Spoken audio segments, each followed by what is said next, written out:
तो मैंने आपको बताया था कि ये पहला ग्रुप है जिसमें ऑक्सीजनिक फोटोसिंथेसिस होता है और इन्होंने अर्थ के एटमॉस्फेयर को ऑक्सीजनिक बनाया, ठीक है, ताकि इनको मतलब अदर एरोबिक लाइफ फॉर्म यहाँ पे आ सके। फिर मैंने आपको बताया ग्राम नेगेटिव बैक्टीरिया होता है। फिर मैंने आपको बताया कि यूनिसेलुलर हो सकता है, फिलामेंटस हो सकता है, कॉलोनियल हो सकता है। और फिर मैंने बोला कॉलोनी अगर होगा तो उसके ऊपर मिसलिजिनस कवरिंग होगा, ठीक है, in order to keep inner environment dry with respect to outer wet environment.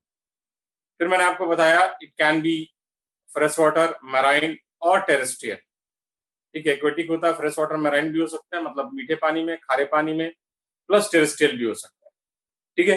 अब आगे बढ़ते हैं इसके ना। जब आप इस ग्रुप को देखोगे तो व्हाट यू विल ऑब्जर्व कि यहाँ पे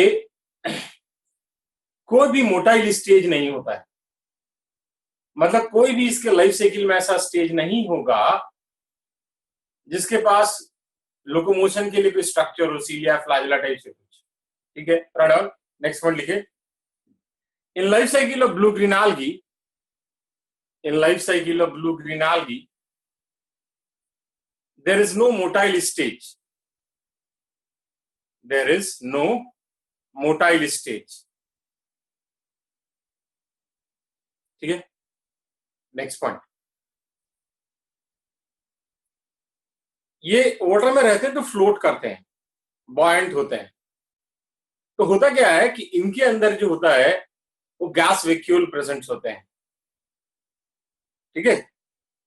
और उस गैस वैक्यूल का काम क्या है, it helps in maintaining buoyancy, float करने में हेल्प करता है। Right on, within their body gas vacuoles are present,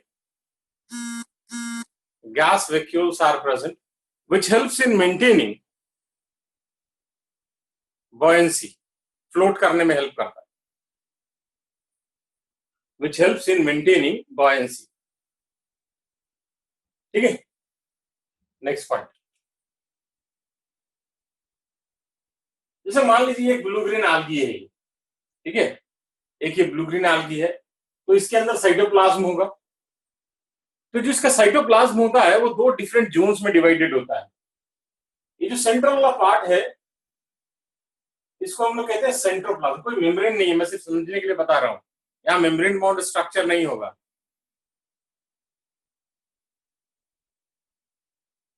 VOYNCY, buoyancy, float करना, ठीक है। तो साइटोप्लाज्म जो है वो दो पार्ट में डिवाइडेड होता है। Central part which is known as centroplasm which is colourless,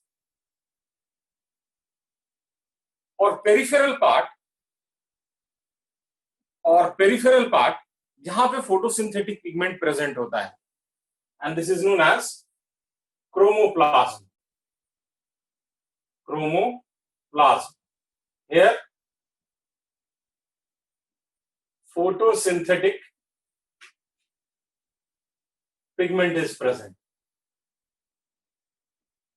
ठीक है। Third on, cytoplasm of blue green algae, cytoplasm of blue green algae is divided into two parts, a central colorless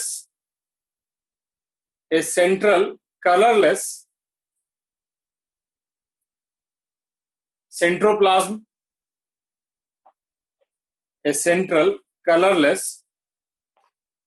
centroplasm, and a peripheral chromoplasm,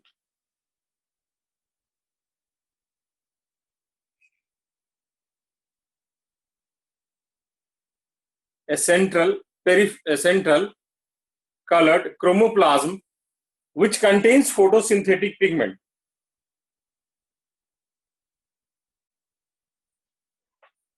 ठीक है। लिख लिया ना। Next point, अब ये photosynthetic है, मैंने कहा peripheral centroplasm which is colorless, and centroplasm, peripheral chromoplasm which contains photosynthetic pigment, and centroplasm which is colorless. यहां पे कोई पिगमेंट नहीं होता. अब क्वेश्चन आता है कि इसके पास फोटोसिंथेटिक पिगमेंट है, ठीक है, तो वो कहां प्रेजेंट होगा. ठीक है, ये क्वेश्चन बहुत बार आया, अलग अलग फॉर्म में आया, ध्यान से सुनिएगा. ये जो है ये प्रोकैरियोटिक है, तो यहाँ पे क्लोरोप्लास्ट तो नहीं होगा जो कि फोटोसिंथेटिक पिगमेंट कंटेन करता है. तो होता क्या है, इसका जो मेम्ब्रेन है, मान लीजिए कि ये इसका मेम्ब्रेन है. Now this membrane will form extensive network. ठीक है, ऐसे करके ये एक्सटेंशन बनाएगा मेम्ब्रेन. ठीक है, और इस एक्सटेंशन के अंदर फोटोसिंथेटिक पिगमेंट प्रेजेंट होगा. And these extensions are referred as chromatophore, PHORE. Write down.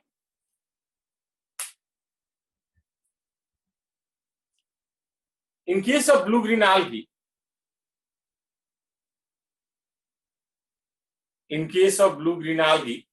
photosynthetic pigment is present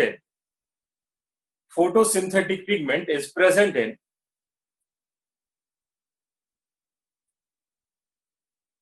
chromatophore, which is extension of plasma membrane, which is extension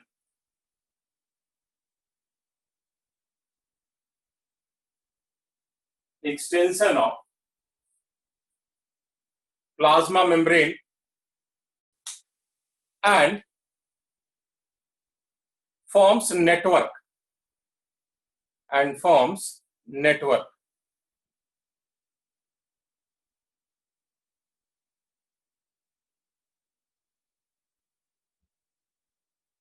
ठीक है ना. नेक्स्ट पॉइंट बहुत इंपॉर्टेंट है. ठीक है, जब आप ब्लू ग्रीन एल्गी को देखोगे, ठीक है, तो ब्लू ग्रीन एल्गी में जो क्लोरोफिल ए होता है, it is similar to higher plant. ठीक है, मतलब यहाँ पे जो फोटोसिंथेटिक पिगमेंट क्लोरोफिल ए है वो ऐसा ही है जो हम ये प्लांट्स में देखते हैं. ठीक है, done. They have chlorophyll A, बहुत इंपॉर्टेंट पॉइंट है, they have chlorophyll A similar to higher plants.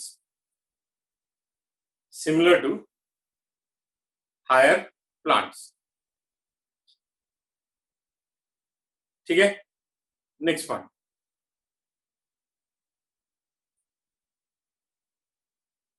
अब इसमें जो फोटोसिंथेटिक पिगमेंट है वो क्या क्या है. एक तो क्लोरोफिल ए है जो मैंने आपको बताया, that is main photosynthetic. Apart from that they also contain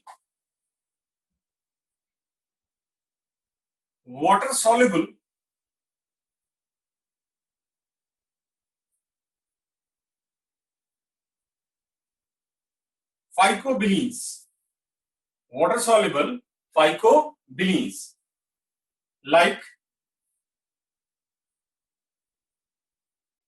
C-phycocyanin. C stands for cyanobacteria. Then C-phycoerythrin,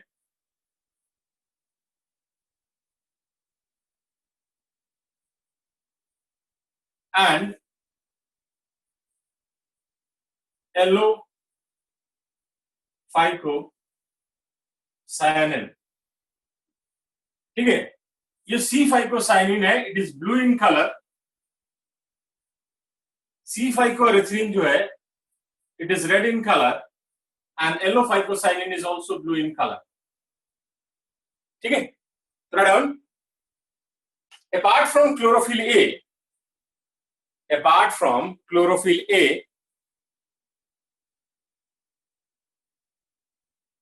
they also contain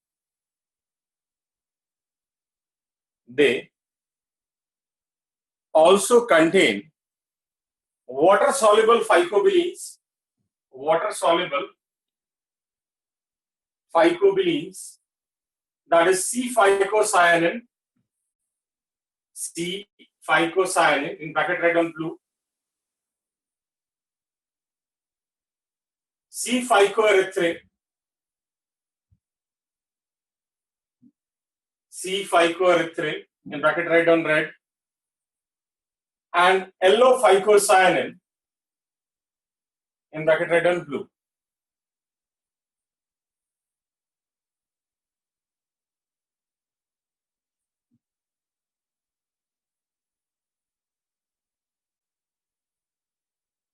ठीक है, L-phycocyanin, in bracket write down blue.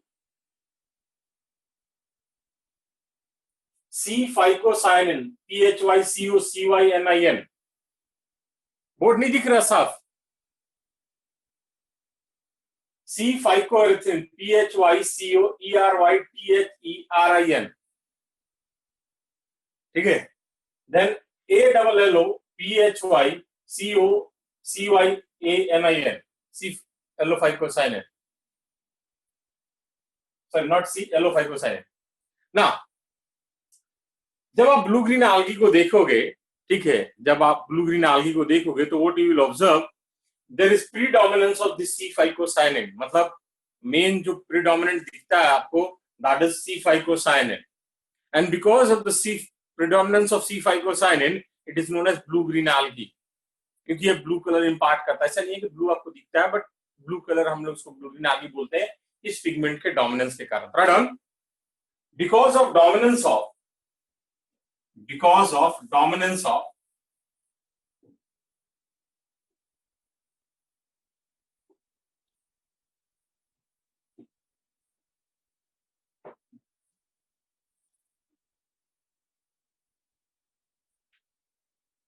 C-phycocyanin,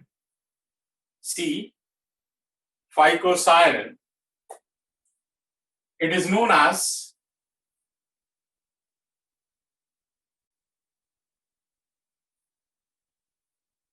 blue green algae. It is known as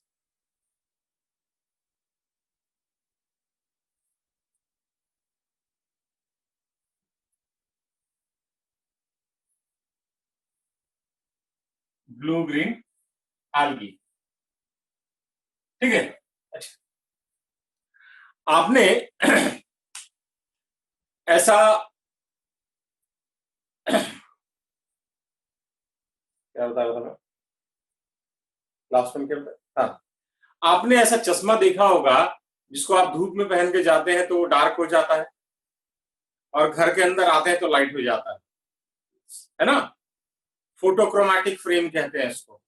मतलब ये जो चश्मा होता है ये अपना कलर चेंज कर लेता है चेंजिंग वेवलेंथ ऑफ लाइट से.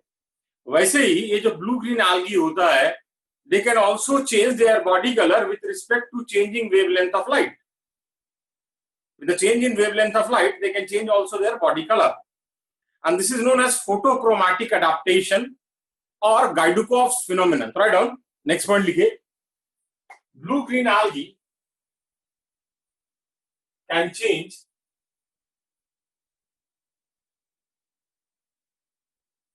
their body color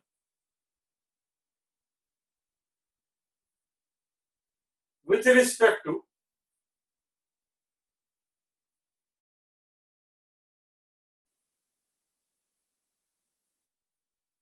changing wavelength of light. With respect to changing wavelength of light. And this is known as photochromatic adaptation. This is known as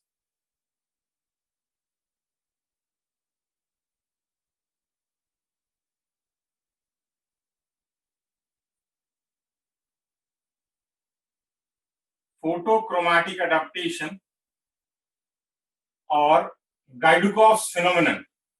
Gaidukov phenomenon. Gaidukov's phenomenon.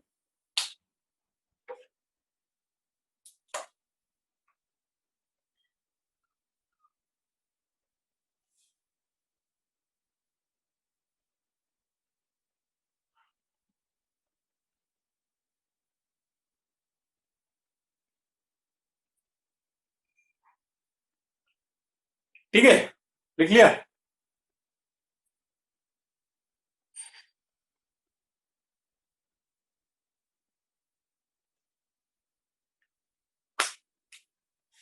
ना ये एक मैंने diagram बनाया है, this is blue green algae nostoc. इसको पहले समझ लीजिएगा, बहुत बार इससे क्वेश्चन आया हुआ है इससे रिलेटेड। ये जो है, ये जो ब्लू ब्लू आप डॉट देख रहे हो, this is outer mucilaginous covering. Then आप ये जो रेड रेड देख रहे हो, this is thick walled structure known as heterocyst. ठीक है, बोर्ड क्लियर नहीं है भाई? आपका थोड़ा ना नेट का प्रॉब्लम होगा, इसलिए क्लियर नहीं दिख रहा होगा। बोर्ड तो क्लियर है यार, मैं सामने एक मोबाइल पे मतलब करके क्लास देख रहा हूं तो मुझे दिख रहा है। मतलब रिकॉर्डेड वीडियो बेटा करनाल से मिलेगा, मैंने बोल दिया है, मैं दिल्ली से क्लास लेता हूं। रिकॉर्डेड वीडियो करनाल से अपलोड होता है, वहां पे डाटाबेस में स्टोर होता है। मैंने बोल दिया अलाउल सर को, हो जाएगा। कुछ टेक्निकल प्रॉब्लम होगा इसलिए नहीं हो रहा है, या जो एडिटिंग करने वाले होंगे वो नहीं होंगे, तो हो जाएगा। ठीक है, थोड़ा सा धीरज धरो, हैव पेशेंस। ओके ना, तो मैं क्या बता रहा था कि ये ब्लू ग्रीन algae नॉस्टॉक है, body is covered with mucilaginous covering and then there certain thick walled structure that is referred as heterocyst. ठीक है ना, ये जो हेट्रोसिस्ट है, यहां पे एक एंजाइम होता है and that enzyme is nitrogenase. ये एक एंजाइम है, ये सिर्फ प्रोकैरियोट्स में होता है और किसी में नहीं होता। ठीक है, ये नाइट्रोजिनेज क्या करता है, it can convert atmospheric nitrogen into ammonia. इसको हम लोग कहते हैं नाइट्रोजन फिक्सेशन। ये हम लोग पढ़ेंगे डिटेल में मिनरल न्यूट्रिशन में। ठीक है, नाइट्रोजन फिक्सेशन पूरा मैकेनिज्म हमें पढ़ना है। ठीक है, तो हम कहते हैं कि some of the blue green algae have specialized thick wall cell known as heterocyst। ठीक है, this heterocyst contains enzyme nitrogenase and this nitrogenase can fix atmospheric nitrogen, that it can convert nitrogen into ammonia। Nostoc is a blue green algae। Nostoc is a blue green algae। Nostoc blue green algae का नाम है। ठीक है, throw down some of the blue green algae, some of the blue green algae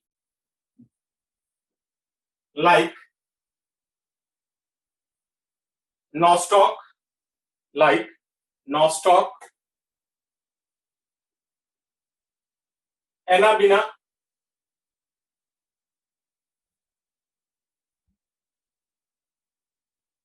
Olosira,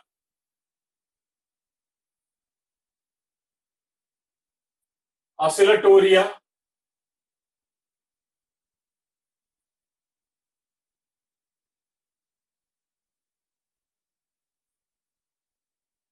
Tolipothrix, etc. Nostoc, Anabaena, Olosira, Oscillatoria, Tolipothrix, etc. have specialized thick wall cell, have, याद हो जाएंगे नहीं, इतने बार इससे क्वेश्चन देखोगे ना आपको अपने आप याद हो जाएंगे। सारे कष्ट यहीं पे दूर करवा लोगे, कुछ खुद भी मेहनत करोगे। Blue green algae like Nostoc, Anabaena, Olosira, Oscillatoria, Tolipothrix, etc. have specialized thick wall cell, have specialized thick wall cell known as heterocyst, known as heterocyst। आइए बता रहा है एरोबिक है anaerobic. known as heterocyst, which contains enzyme nitrogenase which contains enzyme nitrogenase that can fix atmospheric nitrogen.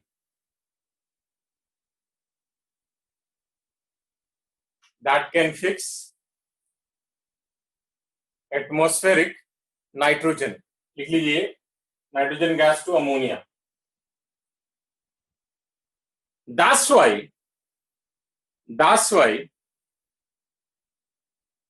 they are widely used as. That's why they are widely used as biofertilizer. That's why they are widely used as biofertilizer. जैसे खेत में हम लोग fertiliser डालते हैं ना, जैसे NPK डालते हैं, पोटाश डालते हैं, बहुत कुछ डालते हैं अलग से. तो ये अगर आप खेत में यूज करोगे, करते हैं लोग, ठीक है, तो ये एटमॉस्फेरिक नाइट्रोजन फिक्स कर सकते हो. नाइट्रोजन का अमाउंट सॉइल में बढ़ा देंगे. अभी हम लोग आगे पढ़ेंगे इसका एग्जाम्पल. ठीक है, ये डायग्राम बना लीजिए नॉनस्टॉप का. हाँ, एनारोबिक होगा ना, they are the first organism to have oxygenic photosynthesis. जब इसका मतलब क्या हुआ कि जब ये अर्थ के सरफेस पे आया तो ऑक्सीजन तो था ही नहीं. अगर ये एरोबिक होता तो सर्वाइव ही नहीं कर पाता. ठीक है, रिया ने शायद पूछा था एरोबिक है कि एनारोबिक है. Okay, now next, reserve food material. Reserve food material in case of reserve food material in case of blue green algae is cyanophycean starch.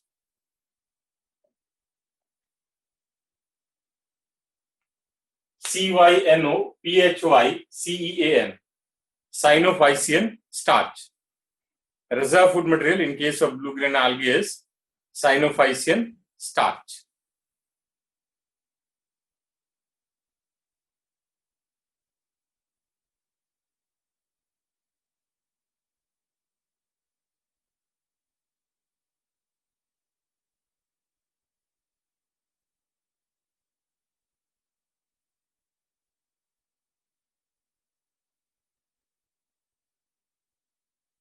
लिख लिया ना. Next,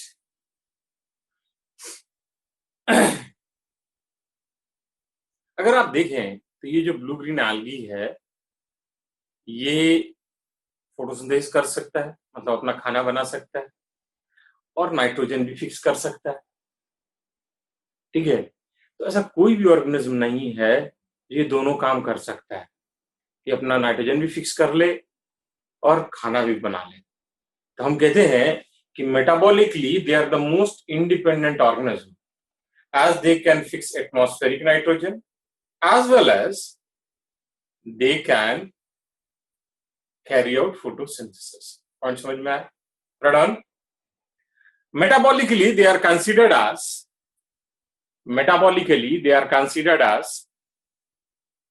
most independent organism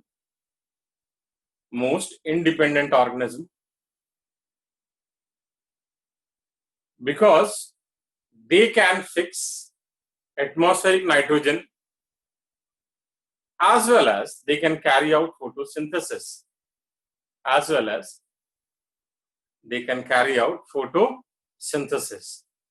That's why they are also referred as diazotroph.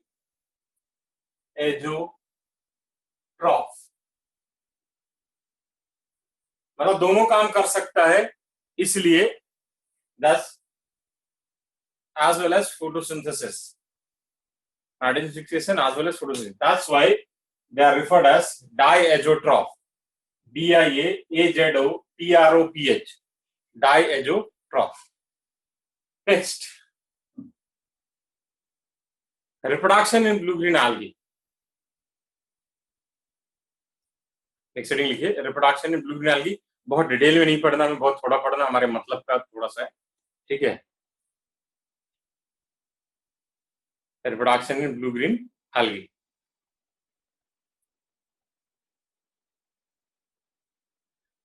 First लिखिए by fragmentation,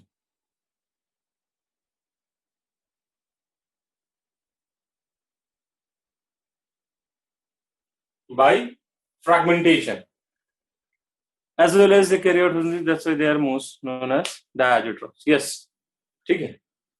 Next is by fragmentation. मतलब क्या हुआ कि ये जो फिलामेंट है it will break into different part and each part will develop into new individual. मैं आपको पहले चैप्टर में फ्रैगमेंटेशन बता चुका. ठीक है, क्लियर है.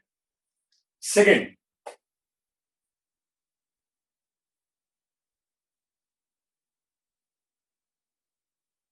formation of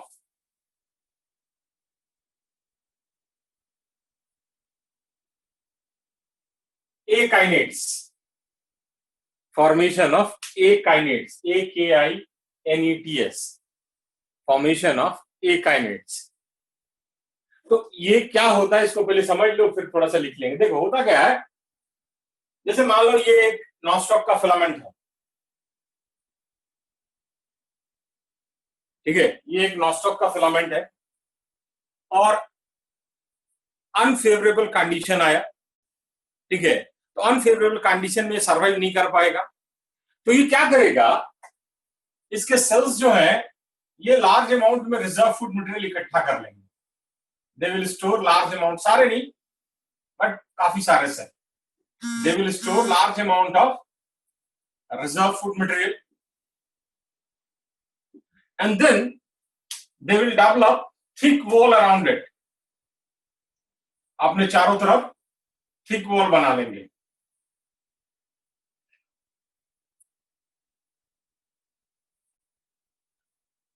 This structure is known as एकाइनेट. ठीक है, अब ये जो एकाइनेट है it will act as a perinating structure.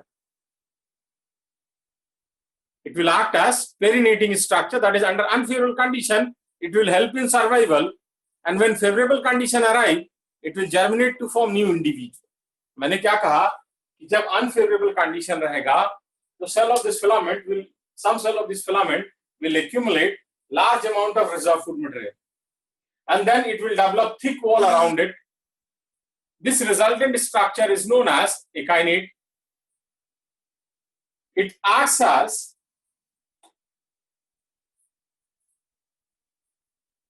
perinating structure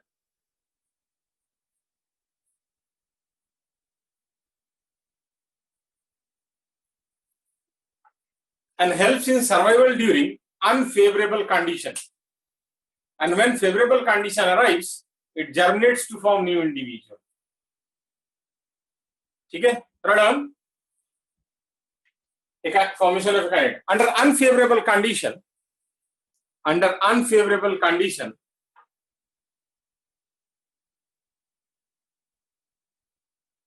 cells of filament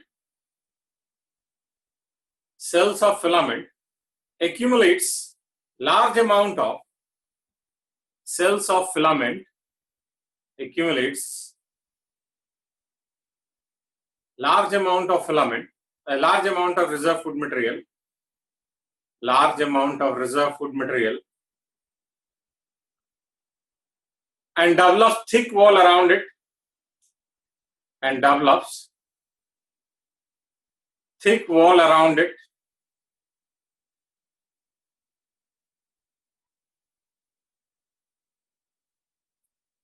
This resultant structure is known as akinete.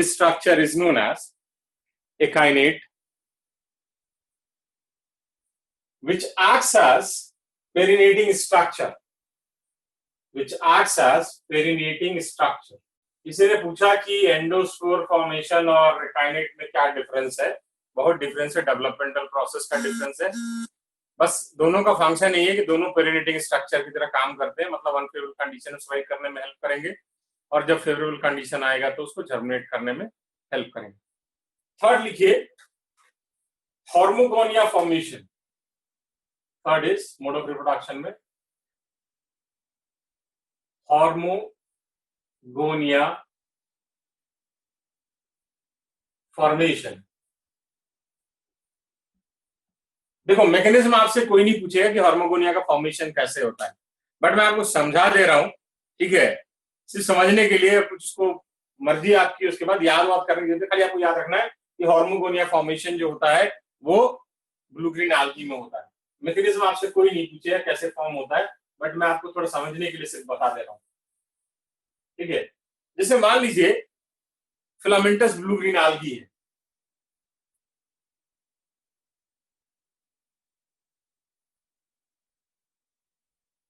ठीक है, ये एक फिलामेंटस ब्लू ग्रीन algae है। होता क्या है कि हार्मोगोनिया फॉर्मेशन के समय में, जैसे ये दो सेल हैं फिलामेंट के, इन दोनों के बीच में there is formation of a biconcave structure. दोनों सेल के बीच में एक बाइकॉन्केव स्ट्रक्चर बन जाएगा, and this biconcave structure is filled with a dead material referred as निक्रीडिया।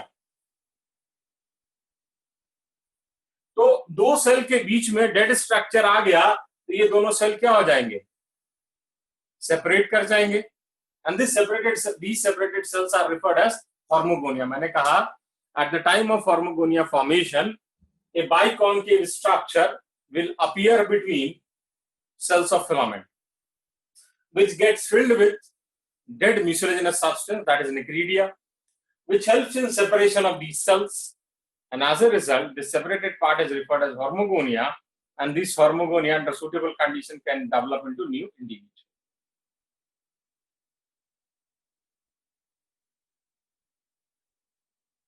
Shreya अभी ब्लूम पे पहुंचे नहीं है, तो ब्लूम आप अगर आप एनसीईआरटी खोल के बैठे हो या कोई किताब खोल के बैठे हो तो आएगा, ब्लूम भी आएगा, मैं अपने हिसाब से पढ़ाऊंगा, ठीक है। Need for speed is good, but साथ में चलोगे तो फायदा में रहोगे, ठीक है। ब्लूम क्या होता है मुझे पता है, ब्लूम आगे आएगा, अभी नहीं आया, ठीक है। चल समझ में आ गया, तो आपको सिर्फ याद रखना है, ठीक है, आपको याद रखना है कि there is formation of hormogonia. Hormogonia formation is also mode of reproduction, बाकी आपको इसमें डिटेल नहीं जानना, ठीक है ना। नेक्स्ट हेडिंग लिखिए, importance of blue green algae और साइनोबैक्टीरिया। बाइकॉन्केव मतलब ऐसा बेटा,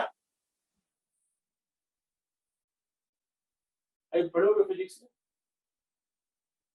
ठीक है, ऐसा स्ट्रक्चर यहाँ पे आ जाएगा। आप फिजिक्स में ऑप्टिक्स में पढ़ोगे बाइकॉन्केव, कॉन्केव, कॉन्फोकल, बहुत कुछ होता है, मुझे नहीं पता उतना फिजिक्स, बट बाइकॉन्केव ऐसा, ठीक है, ऐसा स्ट्रक्चर अपीयर होगा जो इसको सेपरेट कर देगा।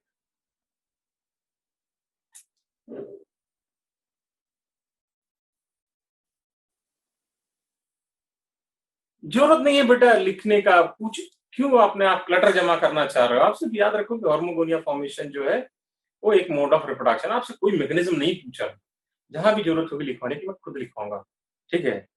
हम जितना कंसाइज रहेंगे ना हम उतने फायदे में रहेंगे, क्योंकि हम सिर्फ बॉटनी नहीं पढ़ना, मैं 3 सब्जेक्ट और है, जूलॉजी, फिजिक्स, केमिस्ट्री भी है, तो हम जितना कंसाइज रहेंगे उतना बेटर रहेगा हमारे, ठीक है। मेरा टारगेट है कि मैं कैसे आपको कितना कंसाइज तरीके से कंटेंट दे दूं जिससे आपका मैक्सिमम काम हो, ठीक है। मैक्सिमम क्या, ऑलमोस्ट सब, मतलब 95% से प्लस आपका काम हो जाएगा, 5% की गारंटी मैं नहीं लेता, ठीक है। 100% नहीं बोलता मैं, 95 प्लस आपका हो जाएगा, ठीक है। समझ में आ गया वासु बाइकॉन्केव क्या होता है, ऐसे तरह का स्ट्रक्चर, ठीक है ना। Next is importance of blue green algae। Importance of blue green algae, first, पहला इंपॉर्टेंस मैं आपको ऐसे पहले लिखा चुका हूं, मैं दोबारा भी लिखवा देता हूं क्योंकि ये इंपॉर्टेंट है।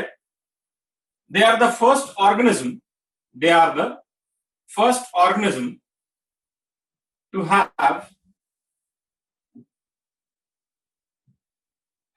oxygenic photosynthesis, thus they made this earth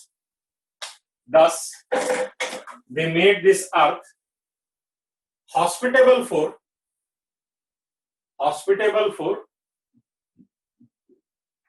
other aerobic life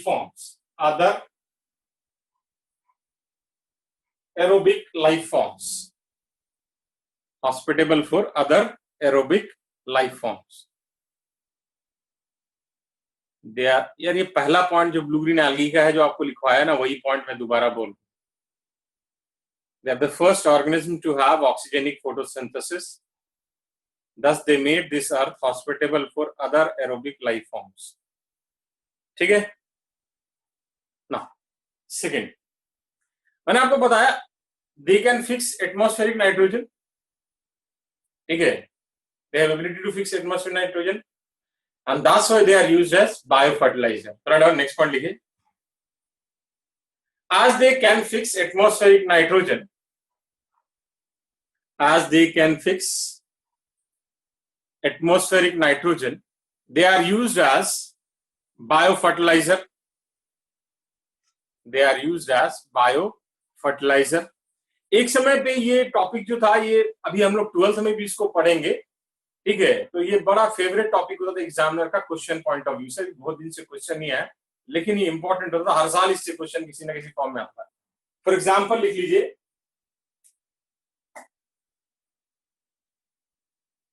nostoc oscillatoria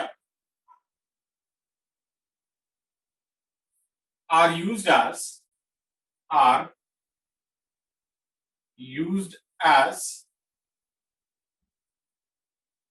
free living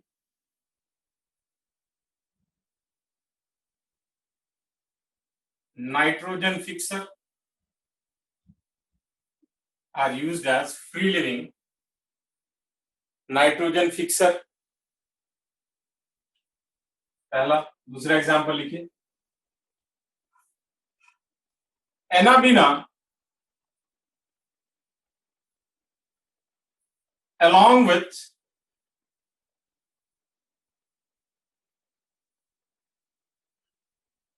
pteridophyte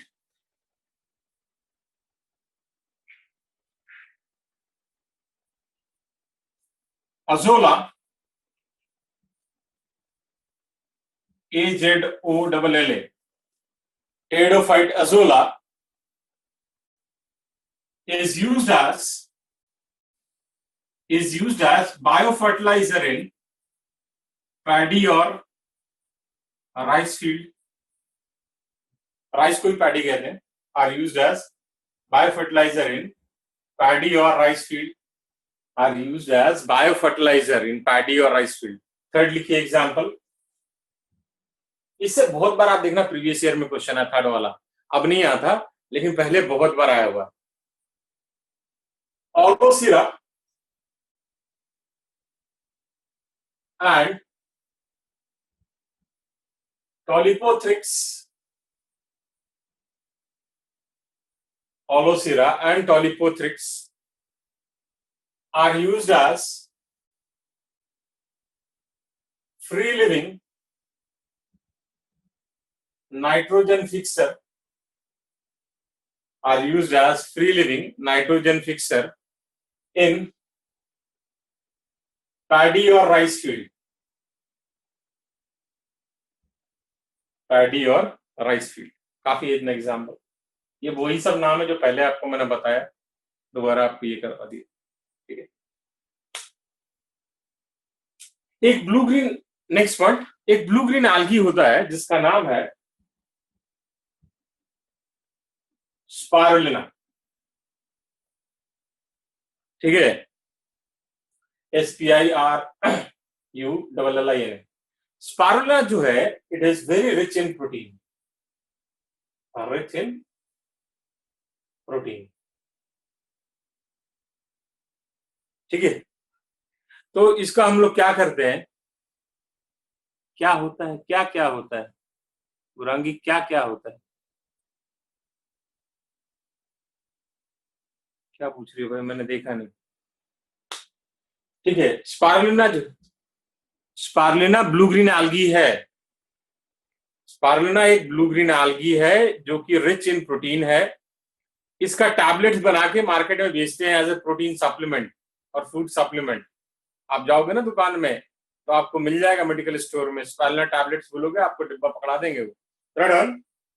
blue green algae spirulina, blue green algae spirulina is rich in protein, is rich in protein, and it is used as, and it is used as dietary supplement. It is used as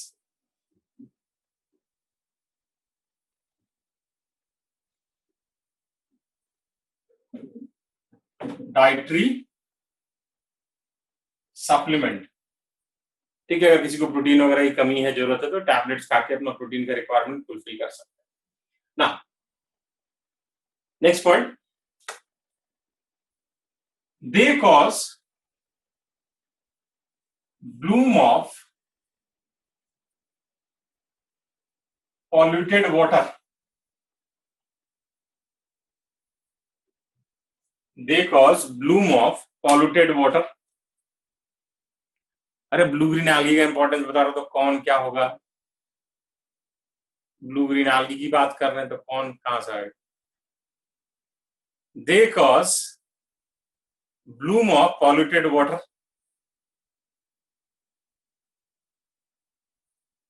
which can lead to, which can lead to death of aquatic organism, which can lead to death of aquatic organism such as fishes, aquatic organism such as fishes। अब ये है कहानी क्या, पहले समझ। देखो होता क्या है, जैसे कोई वाटर बॉडी है, तो जैसे उस वाटर बॉडी में न्यूट्रिएंट का अमाउंट बढ़ेगा, it will promote the growth of algae such as blue green algae, such as fishes। it causes death of aquatic organisms such as fishes, मछलियां। तो जैसे भी कोई सी वाटर बॉडी में, pond में न्यूट्रिएंट का अमाउंट बढ़ेगा, वो इनरिच होगा न्यूट्रिएंट में, it will promote the growth of algae, that is referred as algal bloom। ठीक है, ये हम लोग डिटेल में ऐसे पढ़ेंगे, 12th में हमें पढ़ना, लास्ट चैप्टर में 12th का जो है इन्वायरमेंटल इशू, वहां हम डिटेल में पढ़ेंगे। तो वो जब एल्गल ग्रोथ को प्रमोट करेगा, तो धीरे धीरे क्या होगा, वाटर में ऑर्गेनिक मैटर का अमाउंट बढ़ेगा, क्योंकि एल्गी प्रोड्यूस होगा, मरेगा, नीचे सेटल करेगा, ऐसे बढ़ता जाएगा ऑर्गेनिक अमाउंट का वाटर, ऑर्गेनिक मैटर का अमाउंट जो है वो बढ़ता जाएगा वाटर बॉडी में। अब उस ऑर्गेनिक मैटर को ब्रेक करने के लिए ऑक्सीजन चाहिए। अभी डिकम्पोजिशन जब भी होगा, oxygen is required because it is essentially oxygen dependent process. तो जब ये ऑक्सीजन का रिक्वायरमेंट होगा, तो ये ऑक्सीजन यूटिलाइज कहां से करेगा? जो वाटर में डिसॉल्व है वही यूटिलाइज करेगा। क्या किस वजह से बढ़ेगा?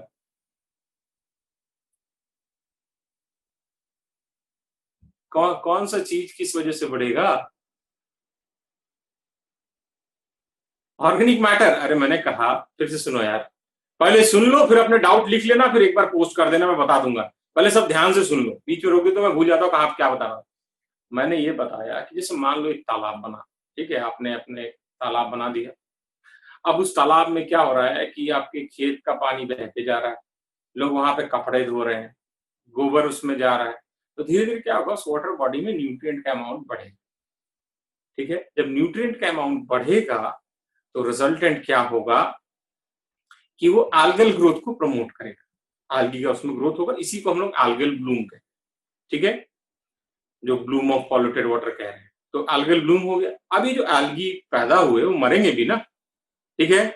अब वो उनका डेथ होगा, तो वो क्या होगा, उसी वाटर बॉडी में नीचे सेडिमेंट करेंगे, तो धीरे धीरे मल्टीप्लाई करेंगे, डेथ होगा, फिर मल्टीप्लाई करेंगे, डेथ होगा, ऐसे करते करते क्या होगा, वहां पे वाटर बॉडी में ऑर्गेनिक मैटर का अमाउंट बढ़ जाए, तो मतलब ऑर्गेनिक लोड बढ़ गया वाटर बॉडी का। अब उसका ब्रेकडाउन होगा, दैट इज डिकम्पोजिशन। तो जो प्रोसेस ऑफ डिकम्पोजिशन है, it is essentially oxygen requiring process, इसके लिए ऑक्सीजन चाहिए। अब ये ऑक्सीजन आधा कहां से है, जो वाटर में डिसॉल्व है वही यूटिलाइज करेगा, तो वाटर का ऑक्सीजन उस डिकम्पोजिशन के प्रोसेस में यूटिलाइज हो गया, तो वाटर में डिसॉल्व ऑक्सीजन का अमाउंट क्या हो गया, कम हो गया। और अगर डिसॉल्व ऑक्सीजन का अमाउंट कम हो गया, तो उसमें जो एक्वेटिक लाइफ फॉर्म्स प्रेजेंट है, उनको सांस लेने में दिक्कत होगी और वो मर जाएंगे। ऐसा आपने न्यूज में देखा होगा, या गूगल भी कर सकते हो कि बहुत सारे ऐसे केसेस आए कि रात सुबह उठे लोग, देखा कि तालाब में मछलियां ऊपर ऐसे फ्लोट कर रही हैं मर के। हुआ क्या कि डीओ इतना कम हो गया कि मछलियां वहां सर्वाइव नहीं कर सकी। ये हम लोग पढ़ेंगे डिटेल में, 12th में, ठीक है। बस ऐसे समझने के लिए बता रहा था कि ब्लूम क्या होता है, उसका कैसे वो मछलियों के डेथ के लिए रिस्पॉन्सिबल, ठीक है। तो समझ में आ गया, क्लियर है सबको?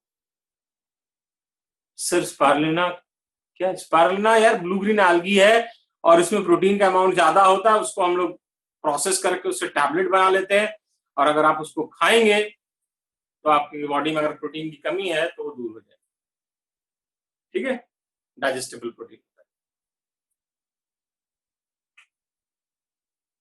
सबका फायदा है सबका नुकसान है, ऐसे प्रोसेस करके बनाते हैं, ऐसे नहीं है कि उठाया और बना दिया, कुछ तो स्टैंडर्ड प्रोसीजर होगा, वो तो फार्मा वाले आपको बताएंगे जो प्रोसेस करते हैं उसको, मेरे को आइडिया नहीं है बहुत। बट हाँ, स्पारुलिना टैबलेट आप किसी भी मेडिकल स्टोर में जाएंगे, देखो कभी भी अगर हम इंपॉर्टेंस डिस्कस करेंगे तो इंपॉर्टेंस में हम हार्मफुल थिंग भी डिस्कस करेंगे। इंपॉर्टेंस का मतलब सिर्फ बेनिफिशियल चीज नहीं होता, ये ध्यान रखना, आगे भी ये आएगा कि जब भी हम किसी चीज का इंपॉर्टेंस की बात करते हैं तो इंपॉर्टेंस में पॉजिटिव और नेगेटिव एस्पेक्ट दोनों डिस्कस किया जाता है, ना कि सिर्फ पॉजिटिव एस्पेक्ट, ठीक है, कि कैसे ये हमारे हम लोगों को या लाइफ फॉर्म को अफेक्ट कर रहा है पॉजिटिवली और negatively, that comes under importance, ठीक है। तो फायदा भी हो सकता है, नुकसान भी हो सकता है इंपॉर्टेंस, ठीक है। चलिए ना, next heading is bacterial life processes. Hopefully ये लास्ट टॉपिक है मोनेरा, काफी बड़ा ये किंगडम है, इसलिए बड़ा हो जाता है क्योंकि जो 8th चैप्टर का पार्ट है वो मैं यहीं पे कंप्लीट कर देता हूँ, फिर 8th चैप्टर में वो प्रोकैरियोटिक सेल हम डिस्कस नहीं करेंगे, वो सारा करीब करीब मैं सारा क्या करीब करीब क्या पूरे ये डिस्कस कर दिया, थोड़ा बहुत रहता है जो वहां पे डिस्कस करते हैं, बाकी हम पूरे यहाँ पे डिस्कस करते हैं, ठीक है, इसलिए बड़ा हो जाता है ना। Next is bacterial life processes, जैसे मैं फ्लो चार्ट बना रहा हूं आप भी बना लीजिए, बैक्टीरियल लाइफ प्रोसेसेस, इसको हम लोग दो हेडिंग में पढ़ेंगे, एक होगा हमारा रेस्पिरेशन और दूसरा हमारा होगा न्यूट्रिशन। तो क्योंकि बोर्ड हमारा छोटा है तो हम पहले रेस्पिरेशन वाला फ्लो चार्ट बना लेते हैं, फिर उसके अगले वाला बनाएंगे। तो रेस्पिरेशन में दो कैटेगरी होते हैं, एरोबिक, एनएरोबिक, ठीक है। एरोबिक में फिर दो कैटेगरी आता है, ऑब्लिगेट एरोब एंड फैकल्टेटिव एनएरोब। अभी सब डिस्कस करेंगे, पहले आप फ्लो चार्ट बना। एनएरोबिक में दो कैटेगरी आता है, ठीक है, ऑब्लिगेट एनएरोब एंड फैकल्टेटिव एरोब, ठीक है। इसके अलावा दो स्पेशल टाइप होता है, ठीक है, एक होता है हमारा एरो टॉलरेंट और दूसरा होता है हमारा एनएरो टॉलरेंट। चलिए इसको नेक्स्ट क्लास में हम लोग मोनेरा खत्म कर लेंगे और होपफुली प्रोटिस्टा स्टार्ट कर लेंगे, ठीक है।